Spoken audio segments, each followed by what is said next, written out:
ಶ್ರೀ ಗುರುಭ್ಯೋ ನಮಃ. ಹರಿ ಓಂ.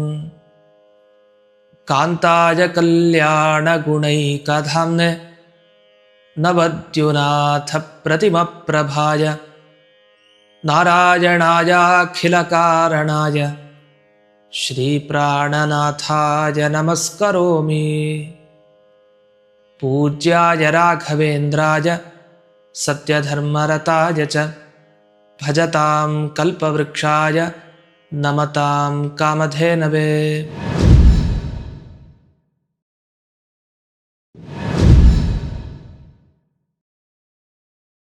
ಸರ್ವಮೂಲ ಚಾನಲ್ನ ಎಲ್ಲ ವೀಕ್ಷಕರಿಗೆ ಸ್ವಾಗತ. ಈಗಾಗಲೇ 11 ಸಂಚಿಕೆಗಳಲ್ಲಿ ರಾಯರ 11 ಮಹಿಮೆಗಳು ಜೊತೆಗೆ ಅದಕ್ಕೆ ಸಂಬಂಧಪಟ್ಟ ಎಲ್ಲ ಶ್ಲೋಕಗಳನ್ನು ಕೇಳ್ತಾ ಬಂದಿದ್ದೀವಿ. ಇದೀಗ 12ನೇ ಸಂಚಿಕೆಯಲ್ಲಿ ಹೊಸದಾದ ರಾಯರ ಅಪೂರ್ವವಾದ ಮಹಿಮೆ ಜೊತೆಗೆ ಇಂಥ ಮಹಿಮೆಯ ಅನುಭವ, ಇಂಥ ಅನುಗ್ರಹ ನಮ್ಮ ಮೇಲೆ ಆಗಬೇಕು ಅಂತಾದರೆ 2 ಶ್ಲೋಕಗಳನ್ನು ವಿಶೇಷವಾಗಿ ಹೇಳ್ಕೊಳ್ಬೇಕು. ಹಾಗಾದರೆ ಮೊದಲ ಆ ಮಹಿಮೆ ಏನು, ನಂತರ ಆ 2 ಶ್ಲೋಕ ಯಾವುದು, ಅದರ ವಿವರಣೆ ಏನು ಅನ್ನೋದನ್ನು ನೋಡ್ತಾ ಹೋಗೋಣ. ಮೊದಲಿಗೆ ಆ ಮಹಿಮೆ. ಇದು ನಡೆದಿದ್ದು 1945-46 ಈ ಇಸ್ವಿನಲ್ಲಿ ಮುಂಬೈನಲ್ಲಿ ನಡೆದ ಘಟನೆ. ದಂಪತಿಗಳು, ಅಲ್ಲಿ ಗಂಡನಿಗೆ 2 ಹೆಂಡತಿಯರು, ಒಳ್ಳೆ ಶ್ರೀಮಂತರು, ಯಾವುದಕ್ಕೂ ಕಡಿಮೆ ಇಲ್ಲ. ಆದರೆ ಮಕ್ಕಳಿರಲಿಲ್ಲ. 40 ವರ್ಷ ಆಗಿದೆ ಗಂಡನಿಗೆ. ಹಾಗೆ ಸಂಸಾರ ನಡೀತಾ ಇತ್ತು. ಒಂದ್ಸಲ 2-3 ದಿವಸ ಜ್ವರ ಬಂತು. ಔಷಧ ಅದು ಇದು ಎಲ್ಲ ಉಪಚಾರ ತಗೊಂಡು ಜ್ವರ ಏನೋ ವಾಸಿ ಆಯಿತು. ಆದರೆ ನೋಡಿ, ಈ ಕಡೆ ಮಕ್ಕಳಾಗಿಲ್ಲ, 40 ವರ್ಷ ಆಗಿದೆ. ಔಷಧದಿಂದ ಜ್ವರ ಹೋಯಿತು, ಆದರೆ ಸೊಂಟದಿಂದ ಕೆಳಭಾಗ ಏನಿದೆ, ಕಾಲಿನ ಭಾಗ ಪೂರ್ಣ ಸ್ವಾಧೀನ ಇಲ್ಲ. ತಮ್ಮ ಕೈಯಲ್ಲಿ ಏನು ಮಾಡ್ಲಿಕ್ಕೆ ಸಾಧ್ಯ ಇಲ್ಲ. 2 ಹೆಂಡತಿಯರೇ ಎಲ್ಲ ಥರ ಸೇವೆ ಮಾಡಬೇಕು. ಇಂಥ ಒಂದು ಪರಿಸ್ಥಿತಿಗೆ ಬಂದ್ಬಿಟ್ರು. ದುಃಖ ಅಂದರೆ ಇನ್ನೂ ಜೀವನದಲ್ಲಿ ದುಃಖ. ಪೆಟ್ಟು ಬೀಳೋದು ಅಂದರೆ ಒಂದು ಪೆಟ್ಟಿಗೆ ಸಾಕಾಗೋಗಿದೆ, ಅದ್ರ ಮೇಲೆ ಇನ್ನೊಂದು ಪೆಟ್ಟು, ಹೇಳಲಿಕ್ಕಾಗಲ್ಲ, ಕೂಡ್ಲಿಕ್ಕಾಗಲ್ಲ. 40 ವರ್ಷ ಸ್ಥಿತಿ ಇವಾಗ ಶುರುವಾಯಿತು. ತುಂಬ ಬೇಸರ ಆಯಿತು ಜೀವನದಲ್ಲಿ. ಆ 2 ಹೆಂಡತಿಯರು ಯಾವ ಡಾಕ್ಟರ್ಗೆ ತೋರಿಸ್ಲಿಲ್ಲ ಅಂತಿಲ್ಲ. ಶ್ರೀಮಂತರು ಬೇರೆ, ಈ ಕಡೆ ವೆಲ್ಲೂರಿಗೆ ಹೋಗ್ತಾರೆ, ಆ ಕಡೆ ಕಲ್ಕತ್ತಾಗೆ ಹೋಗ್ತಾರೆ, ಅಲ್ಲೇ ಇದೆ ಮುಂಬೈನಲ್ಲೇ ಅನೇಕ ಕಡೆ ಹೋಗ್ತಾರೆ, ಎಲ್ಲ ಕಡೆ ತಿರುಗ್ತಾರೆ. ಈ ಗಂಡನನ್ನು ಕರ್ಕೊಂಡು ಹೋಗ್ತಾರೆ. ಎಲ್ಲ ಡಾಕ್ಟರ್ಗಳು ಸೋತ್ ಹೋದರು. ಸ್ವಾಧೀನ ಬರಲ್ಲ, ಏನು ಮಾಡ್ಲಿಕ್ಕೆ ಸಾಧ್ಯ ಇಲ್ಲ. ಅವಾಗೇನನ್ನಿಸ್ತು ಹೆಂಡತಿಯರಿಗೆ? ಮಕ್ಕಳಾಗಬೇಕು ಅಂತ ಪ್ರಯತ್ನ ಪಟ್ಟರು, ಆದರೆ 40 ವರ್ಷ ಆದರೂ ಆಗಲಿಲ್ಲ. ಈಗ ಸ್ವಾಧೀನನೇ ತಪ್ಪೋಯ್ತು, ಇನ್ನು ಜೀವನದಲ್ಲಿ ಆಸೆ ಇಟ್ಕೊಳ್ಳೋ ಹಾಗೂ ಇಲ್ಲ, ಅಂಥ ಒಂದು ಪರಿಸ್ಥಿತಿಗೆ ಬಂದಿದ್ದಾರೆ. ಅಷ್ಟೊತ್ತಿಗೆ ನೋಡಿ, ಈ ಥರ ಎಷ್ಟೋ ಕಾಲ ಕಳೀತು. ಸುಮಾರು ಒಂದು 3-4 ವರ್ಷ ಕಳೆದೋಯ್ತು. ಇದಾದ ಮೇಲೆ 3-4 ವರ್ಷ ಆದರೂ ಗಂಡನ ಉಪಚಾರವನ್ನು ಹಾಗೆ ಮಾಡ್ತಾಯಿದ್ರು. ಒಂದು ಸರಿ ಕಾಲ ಕೂಡ ಬರಬೇಕಲ್ಲ, ದೇವರ ಗುರುಗಳ ಅನುಗ್ರಹ ಆಗಲಿಕ್ಕೆ. ಸರಿಯಾಗಿ ಒಬ್ಬ ವ್ಯಕ್ತಿಗಳು ಬರ್ತಾರೆ ಇವ್ರ ಮನೆಗೆ. ಬಂದಾಗ ಎಲ್ಲ ದುಃಖ ತೋಡ್ಕೊಳ್ತಾರೆ ಸಹಜವಾಗಿ. ಈ ಥರ ಎಲ್ಲ ಆಯಿತು ಹಾಗೆ ಹೀಗೆ ಅಂತೆಲ್ಲ ಹೇಳ್ತಾರೆ. ಆವಾಗ ಅವ್ರು ಹೇಳ್ತಾರೆ, ಎಂಥ ಮಾತನ್ನು ಹೇಳ್ತಾರೆ ಅವರು ಅಂದರೆ, ಬಂದವರು ನೋಡಿ, ಈ ರೋಗ ಸಾಮಾನ್ಯ ಅಲ್ಲ. ಇಂಥ ರೋಗ ಪರಿಹಾರ ಆಗಬೇಕು ಅಂದರೆ ನೀವು ಯಾವುದೋ ಔಷಧಿಯನ್ನು ಕೊಟ್ಟು ಪರಿಹಾರ ಮಾಡಲಿಕ್ಕೆ ಸಾಧ್ಯ ಇಲ್ಲ. ಹೊರತು ಇದು ಹರಿವಾಯು ಗುರುಗಳ ಅನುಗ್ರಹ ಆದರೆ ಮಾತ್ರ ಪರಿಹಾರ ಆಗೋದು. ಅಂಥ ರೋಗಗಳಿರುತ್ತೆ, ನೀವು ಏನೇ ತಗೊಳ್ಳಿ ಆಗೋಲ್ಲ. ಅದೇ ಒಂದು ಪ್ರದಕ್ಷಿಣೆ, ಒಂದು ಸೇವೆ ಮಾಡಿ ಬನ್ನಿ, 1 ನಿಮಿಷದಲ್ಲಿ ಹೊರಟೋಗಿರುತ್ತೆ. ಹೆಂಗೆ? ಅದು ಹಾಗೆ. ಕೆಲವು ರೋಗಗಳ ಪರಿಹಾರ ಅದು ಅವರಿಂದಲೇ ಸಾಧ್ಯ, ಗುರುಗಳಿಂದಲೇ, ಬೇರೆಯವರಿಂದ ಆಗಲ್ಲ. ಸರಿ, ಏನು ಮಾಡಬೇಕೀಗ? ಅವ್ರು ಹೇಳ್ತಾರೆ ನೋಡಿ, ಸೀದಾ ಮಂತ್ರಾಲಯ ಕ್ಷೇತ್ರಕ್ಕೆ ಹೋಗಿ ತುಂಗಭದ್ರಾ ನದಿಯಲ್ಲಿ ಸ್ನಾನ ಮಾಡಿ ಸೇವೆಯನ್ನು ಮಾಡಿ. ಅಲ್ಲ ಸ್ವಾಮಿ, ರೋಗ ಇರೋದು ನಮ್ಮ ಗಂಡನಿಗೆ, ಅವ್ರು ಸೇವೆ ಮಾಡಲಿಕ್ಕೆ ಆಗಲ್ಲ. ತುಂಗಭದ್ರಾ ನದಿಯಲ್ಲಿ ಮುಳುಗೋದೆ, ಇದು ಯಾವುದೂ ಸಾಧ್ಯ ಇಲ್ಲ. ನೀವು ಹೇಳ್ತಾ ಇರೋದು ಏನಂದ್ರು ಗೊತ್ತಾ? ಅವ್ರ ಕೈಯಲ್ಲಿ ಆಗ್ತಾ ಇಲ್ಲ ತಾನೆ, ಅವ್ರ ಹೆಸರಲ್ಲಿ ನೀವು ಮಾಡ್ಬೋದಲ್ಲ, ನೀವು ಮಾಡಿ. ಅವಾಗ ಜ್ಞಾನೋದಯ ಆದಂಗೆ ಆಯಿತು. ಅಯ್ಯೋ ಹೌದಲ್ವಾ, ಯಾರಿಗೆ ಶಕ್ತಿನೇ ಇಲ್ಲೋ ಅವ್ರ ಕೈಲಿ ಮಾಡ್ಲಿಕ್ಕಾಗದೇ ಇದ್ರು ಅವ್ರಿಗೋಸ್ಕರ ನಾವು ಮಾಡ್ಬೋದಲ್ಲ ಇನ್ನೊಬ್ಬರು. ಅದು ಹೆಂಡತಿಯರಾಗಿ ಸರಿ, ಆ ಇಬ್ಬರು ಹೆಂಡತಿಯರು ಸಂಕಲ್ಪ ಮಾಡಿದರು, ಅವ್ರನ್ನ ಹೋಗಿ ನಾವೇ ಮುಳುಗಿಸ್ತೀವಿ ತುಂಗಭದ್ರಾ ನದಿಯಲ್ಲಿ, ಮುಳುಗಿಸಿ ಅವ್ರಿಗೆ ಸ್ನಾನ ಆಗುವ ಹಾಗೆ ಮಾಡಿ ನಾವು ಇವ್ರಿಗೋಸ್ಕರ ರಾಯರ ಸೇವೆ ಮಾಡ್ತೀವಿ ಅಂತ. ಸರಿ, ಸೀದಾ ಮಂತ್ರಾಲಯಕ್ಕೆ ಬಂದರು, ತುಂಗಭದ್ರಾ ನದಿಯಲ್ಲಿ ಸ್ನಾನ ಮಾಡಿಸಿದ್ರು, ತಮ್ಮ ಗಂಡನಿಗೆ ಮಾಡಿಸಿ ಬೃಂದಾವನದ ಮುಂದೆ ಬಂದು ಮಲಗಿಸ್ಬಿಟ್ರಷ್ಟೆ. ಪಾಪ ಅವ್ರಿಗೆ ಶಕ್ತಿ ಏನು ಸಾಧ್ಯ ಇಲ್ಲ, ಅವ್ರ ಕೈಲಾಗಲ್ಲ. ಸರಿ, ಮಲಗಿಸಿದ್ದಾರೆ, ಇವರು ಪ್ರದಕ್ಷಿಣೆ ಸೇವೆ. ಆತ ಏನು ಮಾಡಬೇಕು, ಕಣ್ಣೀರೇ ಸೇವೆ ಆಗೋಯ್ತು ಅಷ್ಟೇ ಆ ವ್ಯಕ್ತಿದು. 40 ವರ್ಷ ಆಗಿದೆ ಈ ಥರ ಕಳ್ಕೊಂಡಿದ್ರು, 3 ವರ್ಷ ಕಳೆದಿದೆ, 43-44 ವರ್ಷದವರು. ಹಾಗೆ ಕಣ್ಣೀರು ಹಾಕೋದೇ ಅವ್ರ ಸೇವೆ ಆಗೋಯ್ತು. ರಾಯರೇ ನನ್ನನ್ನು ಕಾಪಾಡಿ ಅಷ್ಟೇ, ಇನ್ನು ಮಿಕ್ಕಿದ್ದೇನೋ ಅವ್ರ ಕೈಲಿ ಇಲ್ಲ. ಇಂಥ ಒಂದು ಅವಸ್ಥೆಯಲ್ಲಿ ಆ ವ್ಯಕ್ತಿ ಇದ್ದರು. ಇವರು ಹೀಗೆ ಸೇವೆಯನ್ನು ಮಾಡ್ತಾ ಬಂದರು. ಸುಮಾರು ಸೇವೆ ಎಷ್ಟು ದಿವಸ ಆಗೋಗಿದೆ ಅಂದರೆ 30 ದಿವಸದ ಮೇಲೆ ಆಗೋಗಿದೆ. ಕರೆಕ್ಟಾಗಿ ನಿಮಗೆ ಅವ್ರು ಸೇವೆ ಮಾಡಿದ್ದು ಮುಗಿದಿದ್ದ ದಿವಸ 40 ದಿವಸ ಸರಿಯಾಗಿ 40 ದಿವಸ ಕಳೆದ ಮೇಲೆ ಇನ್ನೂ ಶ್ರದ್ಧೆಯಿಂದ ಸೇವೆ ಮಾಡ್ತಾನೇ ಇದ್ದಾರೆ.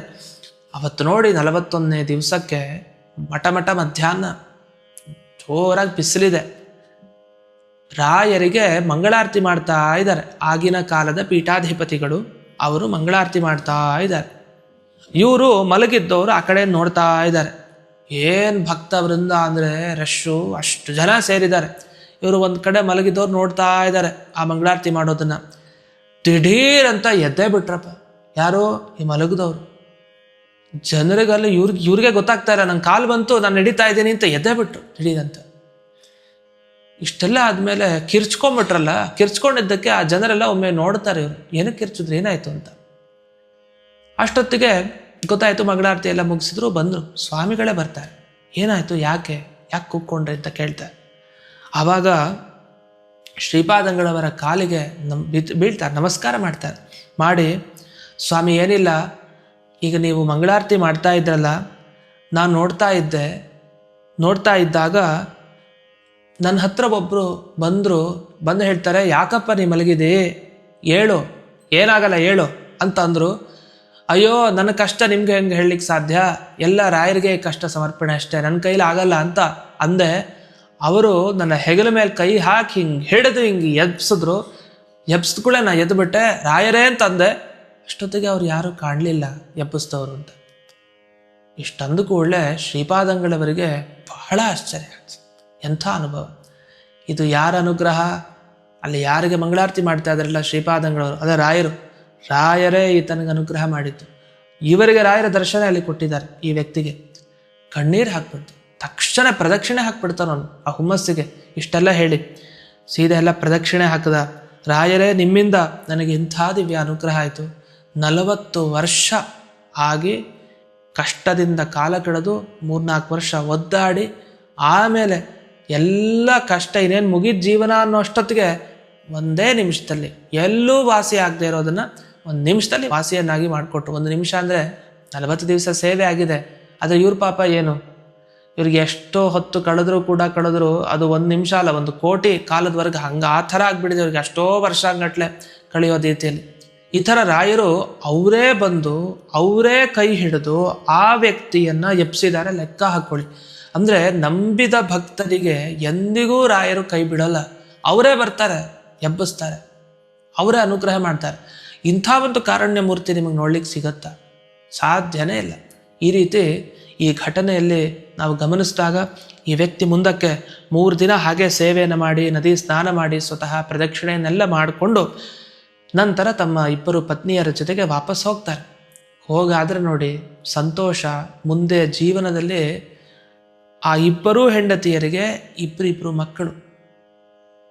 ಎಂಥ ಅನುಗ್ರಹ. ಒಂದು ವಯಸ್ಸಾಗೋಗಿದೆ, ಸಂತಾನ ಆಗೋದೇ ಇಲ್ಲ ಅಂತ ಎಲ್ಲ ಡಾಕ್ಟರ್ಗೂ ತೋರಿಸಾಯ್ತು. ಸ್ವಾಧೀನ ಕಳ್ಕೊಂಡ್ರು. 3 ವರ್ಷ ಆಯಿತು ಒದ್ದಾಡಿ, 40 ದಿನ ಸೇವೆ ಆಯಿತು.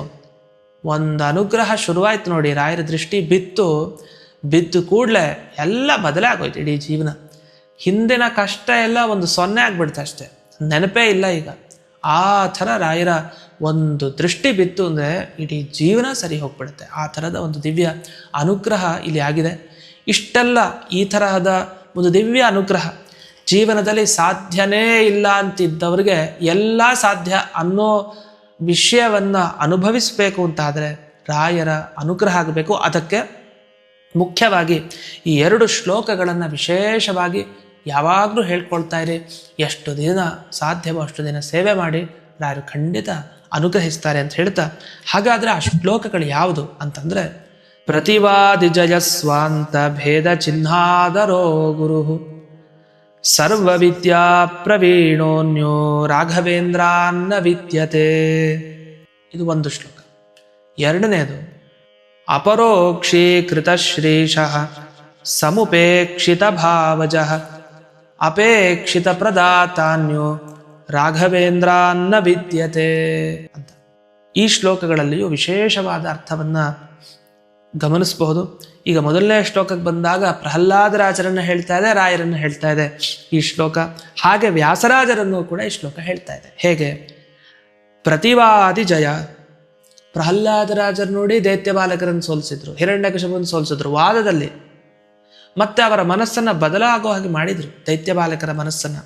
ಸ್ವಾಂತ ಭೇದ ಚಿಹ್ನಾದರಃ, ತಮ್ಮ ಅಂತ ಮನಸ್ಸಿನಲ್ಲಿ ಭೇದ ಚಿಹ್ನೆ ಮೂಡ್ತು. ಹೌದು, ಪ್ರಹ್ಲಾದರಾಜರು ಹೇಳ್ತಾ ಇರೋದು ಸರಿ ಇದೆ ಅಂತ.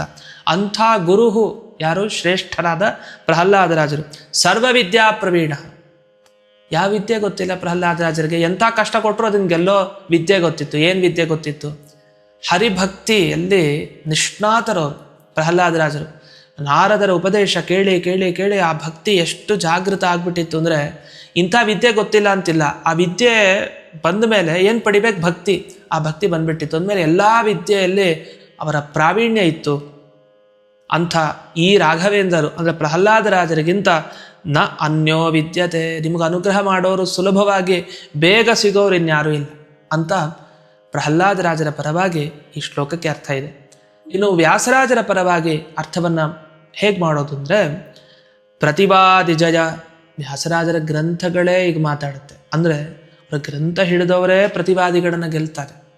ಇನ್ನು ಆ ಕಾಲದಲ್ಲಿ ಎಂಥೆಂಥ ದೊಡ್ಡ ದೊಡ್ಡ ವಿದ್ವಾಂಸರು 30 ದಿವಸ ವಾಕ್ಯಾರ್ಥ ಅಂದರೆ ಪಂಡಿತರು ಮುಂದೆ ಗೋಷ್ಠಿಯಲ್ಲಿ ಕೂತು ಮಾತಾಡಿದ್ದಿದೆ. ಅಂಥ ಸಂದರ್ಭದಲ್ಲಿ ವ್ಯಾಸರಾಜರು ಗೆದ್ದಿದ್ದಿದೆ. ಅದರಲ್ಲಿ ಈಗಲೂ ನೀವು ವ್ಯಾಸರಾಜ ಮಠದಲ್ಲಿ ಶಿವರಾತ್ರಿ ದಿವಸ ಈ ಸ್ಫಟಿಕಲಿಂಗ ದರ್ಶನ ಅಂತ ಪೀಠಾಧಿಪತಿಗಳು ಮಾಡಿಸ್ತಾರೆ.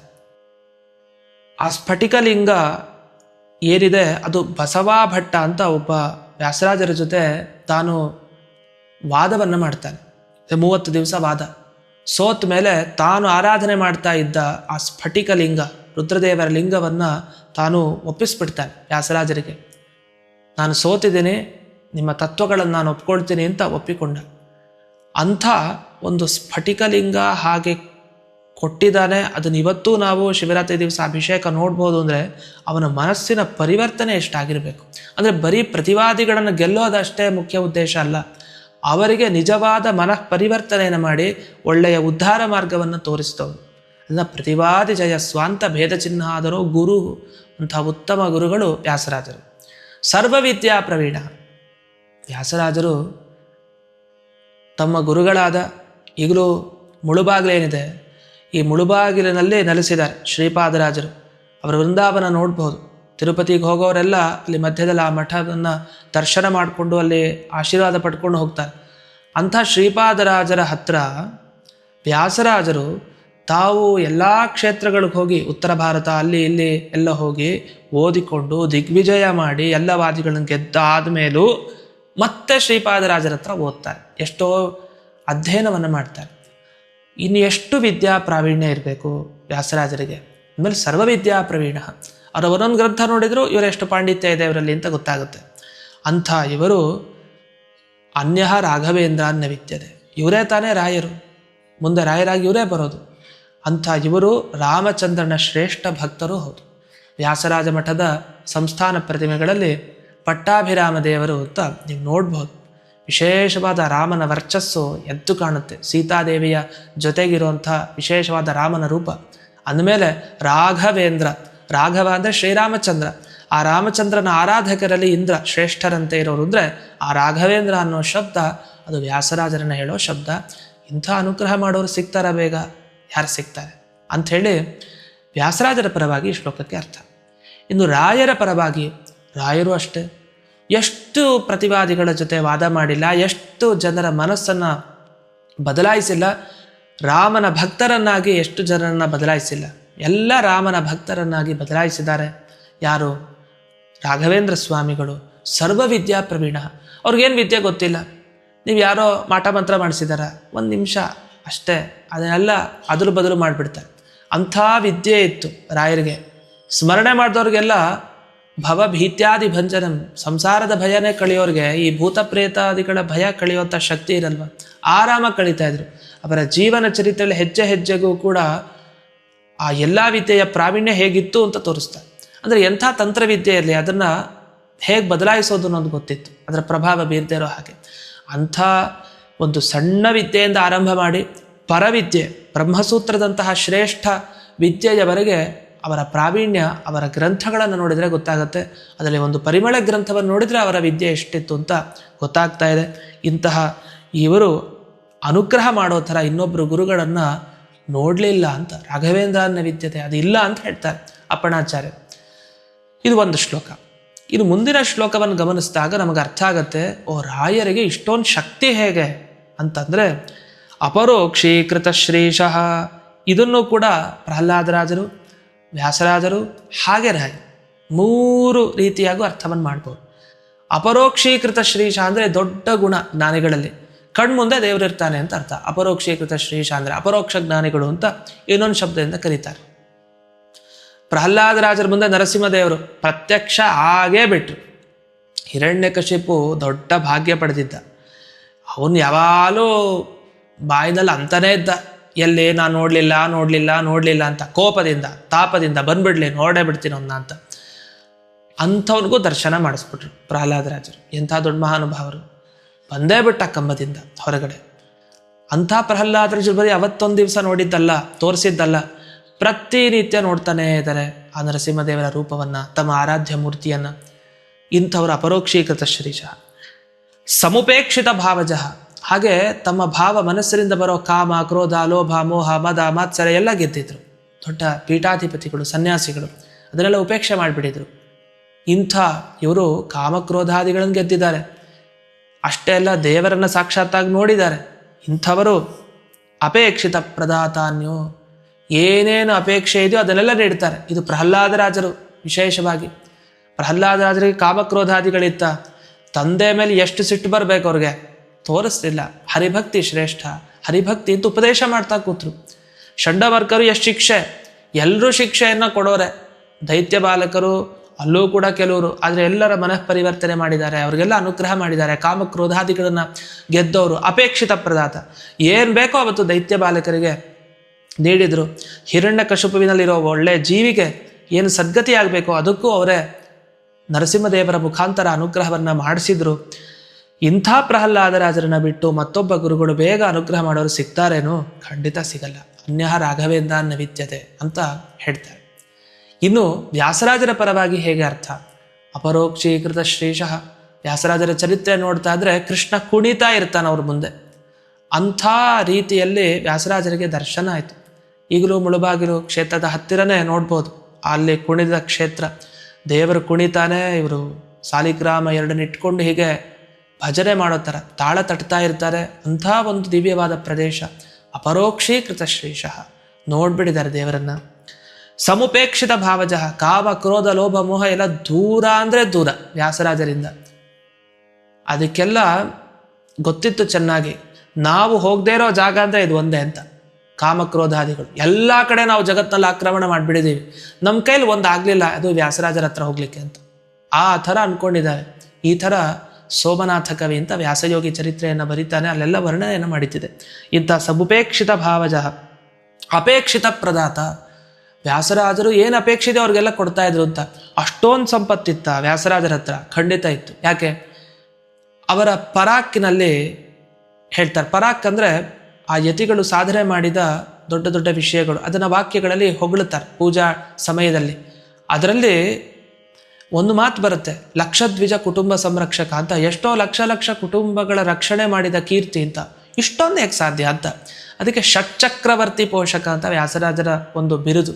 ಅಂದರೆ ವಿಜಯನಗರ ಸಾಮ್ರಾಜ್ಯದ 6 ಜನ ಚಕ್ರವರ್ತಿಗಳನ್ನು ಅನುಗ್ರಹಿಸಿದ ಕೀರ್ತಿ, ಅವರಿಗೆ ಮಾರ್ಗದರ್ಶನ ಮಾಡಿದ ಕೀರ್ತಿ ಅದು ವ್ಯಾಸರಾಜರಿಗೆ. ಹಾಗಾದ್ರೆ ಎಷ್ಟು ರಾಜರು ಸಂಪತ್ತನ್ನು ನೀಡಿದರು? ವ್ಯಾಸ ರಾಜರು ಅಂತ ಕರಿತೀವಿ, ವ್ಯಾಸ ತೀರ್ಥರಲ್ಲ, ವ್ಯಾಸ ರಾಜರಾಗ್ಬಿಟ್ರು ಅಂತ. ಹಾಗಾದ್ರೆ ಅಷ್ಟೊಂದು ಸಂಪತ್ತು ಇಟ್ಕೊಂಡ್ರ ಎಲ್ಲ? ಹೇಗೆ ವರ್ಣನೆ ಮಾಡ್ತಾರೆ ಅಂದರೆ, ಎಷ್ಟು ಕಾರುಣ್ಯ ಮೂರ್ತಿ ಅಂದರೆ, ಒಂದು ಕೈಯಲ್ಲಿ ಹೀಗೆ ದಾನ ಅಂತ ಹಿಂಗೆ ಬಂದರೆ, ತಗೊಳ್ಳಿ ಗುರುಗಳೇ ನಿಮಗೆ ಸತ್ಕಾರ ಅಂತ ಬಂದರೆ, ಅದು ಇನ್ನೊಂದು ಕೈಯಲ್ಲಿ ಹಿಂಗೆ ಹೊರಟೋಗಿರುತ್ತೆ ಅಂತ ಆ ಥರ ಮಾತಾಡ್ತೀವಲ್ಲ. ಒಂದು ಕೈಯಲ್ಲಿ ಬಂದಿದ್ದು ಇನ್ನೊಂದು ಕೈಯಲ್ಲಿ ಉಳಿಯಲ್ಲ ಅಂತ. ಅಂದರೆ ಬಂದಿದ್ದು ಹೀಗೆ ದಾನ ಅಷ್ಟೇ, ತಮ್ಮ ಕೈಲಿ ಇಟ್ಕೊಳ್ಳಿ. ಯಾಕೆ? ತಾವು ಸನ್ಯಾಸಿಗಳು, ಕಾಮ ಕ್ರೋಧಾದಿಗಳನ್ನ ಗೆದ್ದವರು.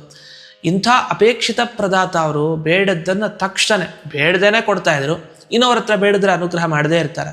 ಅಂಥ ಇವರು ಈಗಲೂ ಅನುಗ್ರಹವನ್ನು ವಿಶೇಷವಾಗಿ ಮಾಡ್ತಾ ಇದ್ದಾರೆ.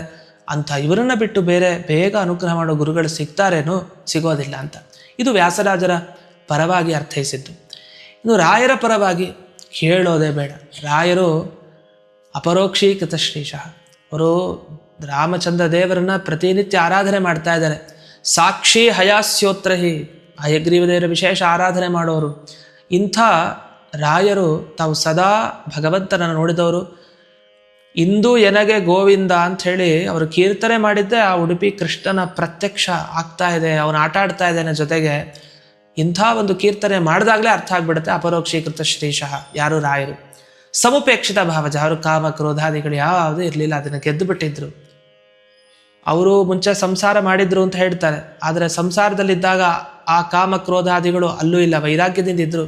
ಆದರೆ ಸಂತಾನವನ್ನು ಪಡೆದರು, ಅದು ಲೋಕದ ಉದ್ಧಾರದ ದೃಷ್ಟಿಯಿಂದ ಅಷ್ಟೇ. ಅದರಿಂದ ಕಾಮಕ್ರೋಧಾದಿಗಳನ್ನು ಎಲ್ಲಿ ಗೆದ್ದಿದ್ರು ಅನ್ನೋ ಅವಕಾಶ ಇಲ್ಲ, ಗೆದ್ದಿದ್ರು. ಆಮೇಲೆ ಯತಿಗಳಾದರು. ಎಂಥ ಒಂದು ದಿವ್ಯವಾದ ವೈರಾಗ್ಯ ಅವರಲ್ಲಿತ್ತು ಅನ್ನೋದನ್ನು ಗಮನಿಸ್ಬೋದು. ಮತ್ತೊಂದು ಮಾತು ಇಲ್ಲಿ ಗಮನಿಸಬೇಕಾಗಿದ್ದು, ರಾಯರು ಸಂಸಾರವನ್ನು ಮಾಡಿದರು, ಹಾಗಾದರೆ ಕಾಮಾದಿಗಳಿರಲಿಲ್ವಾ ಅಂದರೆ, ನೋಡಿ, ರಾಯರು ಅಂದರೆ ನೀವು ಸಾಮಾನ್ಯರು ಅಂತ ಭಾವಿಸಬಾರ್ದು. ರಾಯರು ಅಂದರೆ ಏನು? ಸಾಕ್ಷಾತ್ ಒಬ್ಬ ದೇವತೆ, ಅಂದರೆ ಶಂಕುಕರ್ಣ. ಅವರು ಸಾಮಾನ್ಯರಲ್ಲ. ಅವರು ಭೂಲೋಕಕ್ಕೆ ಬಂದಾಗ ಜಗತ್ತಿನ ಹಿತದೃಷ್ಟಿಯಿಂದ ಅನೇಕ ಬಾರಿ ನಾಟಕ ಮಾಡೋದನ್ನು ನಾವು ಕಾಣಬಹುದು. ನಾಟಕ ಅಂದರೆ ಸಾಮಾನ್ಯ ಜನರಂತೆ ವರ್ತಿಸ್ತಾರಷ್ಟೇ, ವಸ್ತುತಃ ಅವ್ರಿಗೆ ಅದರಿಂದ ಏನೂ ಆಗಬೇಕಾಗಿಲ್ಲ. ಅಷ್ಟೇ ಅಲ್ಲದೆ ಅವರ ಸಂತಾನ ಅಂದರೆ ಅತ್ಯದ್ಭುತ ಸಂತಾನ. ಅವರಿಂದ ಲೋಕಕ್ಕೆ ಇನ್ನೂ ಎಷ್ಟು ಕೊಡುಗೆಗಳಿದೆ, ಅವರೆಷ್ಟು ಗ್ರಂಥಗಳು ಬರೆದಿದ್ದಾರೆ, ಅದನ್ನೆಲ್ಲ ನಾವು ಗಮನಿಸಬೇಕು. ಇಂಥವರ ಬಗ್ಗೆ ಮಾತಾಡಬೇಕಾದ್ರೆ ಸಮುಪೇಕ್ಷಿತ ಭಾವಜ. ಅಲ್ಲ, ಕಾಮಾದಿಗಳನ್ನ ಹೇಗೆ ಗೆದ್ದಿದ್ರು, ಕಾಮಾದಿಗಳವ್ರಿಗೂ ಇತ್ತಲ್ವಾ, ಸಂಸಾರ ಮಾಡಿದಲ್ವಾ ಅಂತ ಏನಾದರೂ ಮನಸ್ಸಿನಿಂದ ನೀವೇನಾದರೂ ಹೀಗೆ ಅಂದ್ಕೊಂಡ್ರೆ ಅಂಥವ್ರಿಗೇನು ಶಿಕ್ಷೆ ಹೇಳಿದ್ದಾರೆ ಅಂದರೆ, ಅವನು ಸೇದ ನರಕಕ್ಕೆ ಪ್ರವೇಶ. ಮೊದಲನೇ ಅವನೇ ಇರ್ತಾನೆ ನರಕದಲ್ಲಿ ಅಂತ, ಅವನಿಗೆ ಓಪನ್ ಆಗಿರುತ್ತೆ ಬಾಗಿಲು ಯಾವಾಗಲೂ ಅಂತ. ಹಾಗಾಗಿ ಎಂದೆಂದಿಗೂ ಕೂಡ ಮನಸಾ ಕೂಡ ಅಂಥ ಗುರುಗಳ ಬಗ್ಗೆ ಈ ಥರ ಭಾವನೆಯನ್ನು ತಾಳಲೇಬಾರ್ದು.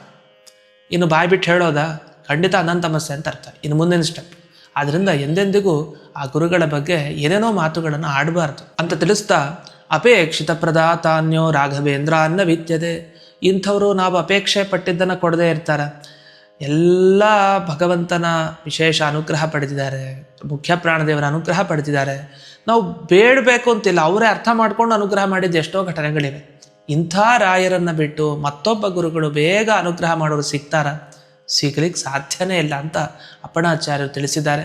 ಈ ರೀತಿಯಲ್ಲಿ ಈ 2 ಶ್ಲೋಕಗಳನ್ನು ನಾವು ಪಾರಾಯಣ ಮಾಡಿದರೆ ನಿಮ್ಮ ಎಂಥ ಕಷ್ಟಗಳಿದ್ರೂ ಆ ಕಷ್ಟಗಳಿಗೆ ಖಂಡಿತ ಉತ್ತರ ಸಿಕ್ಕೇ ಸಿಗತ್ತೆ ಅನ್ನೋದಕ್ಕೆ ಈ ಶ್ಲೋಕಗಳ ಒಂದು ಭಾವನೆ ಸಾಕ್ಷಿ ಅಂತ ಹೇಳ್ತಾ, ಈ ಸಂಚಿಕೆಯನ್ನು ಸ್ಪಾನ್ಸರ್ ಮಾಡಿ ವಿಶೇಷವಾಗಿ ಪ್ರಹ್ಲಾದರಾಜರ, ವ್ಯಾಸರಾಜರ, ರಾಯರ ಅನುಗ್ರಹಕ್ಕೆ ಪಾತ್ರರಾಗಿರುವ ರಾಜಶ್ರೀ ಸೂರಜಿಯವರಿಗೆ ವಿಶೇಷವಾಗಿ ಅನುಗ್ರಹವನ್ನು ಬಯಸ್ತಾ, ಹಾಗೆ ಈ ಸಂಚಿಕೆಯನ್ನು ವೀಕ್ಷಿಸಿದ ಎಲ್ಲ ವೀಕ್ಷಕರಿಗೆ ವಿಶೇಷವಾಗಿ ಪ್ರಹ್ಲಾದರಾಜರ, ರಾಯರ, ವ್ಯಾಸರಾಜರ ಅನುಗ್ರಹ ಆಗಲಿ ಅಂತ ಈ ಸಂದರ್ಭದಲ್ಲಿ ಪ್ರಾರ್ಥನೆಯನ್ನು ಮಾಡಿ, ಈ ಸರ್ವಮೂಲ ಚಾನಲ್ನಲ್ಲಿ ಯಾರಿಗೆ ಸ್ಪಾನ್ಸರ್ ಮಾಡಬೇಕು ಅಂತ ಅಪೇಕ್ಷೆ ಇದೆ, ಇಲ್ಲಿ ಡಿಸ್ಪ್ಲೇ ಆದ ನಂಬರ್ಗೆ ಕಾಂಟ್ಯಾಕ್ಟ್ ಮಾಡಿ ಅಂತ ಹೇಳ್ತಾ ಈ ಸಂಚಿಕೆಯನ್ನು ಅಸ್ಮದ್ ಗುರುವಂತರ್ಗತ ವ್ಯಾಸತೀರ್ಥ ಗುರುವಂತರ್ಗತ ಭಾರತೀಯ ರಮಣ ಮುಖ್ಯ ಪ್ರಾಣಾಂತರ್ಗತ ಶ್ರೀಮನ್ಮೂಲ ಗೋಪಾಲಕೃಷ್ಣನಿಗೆ ಅರ್ಪಣೆಯನ್ನು ಮಾಡ್ತೇನೆ.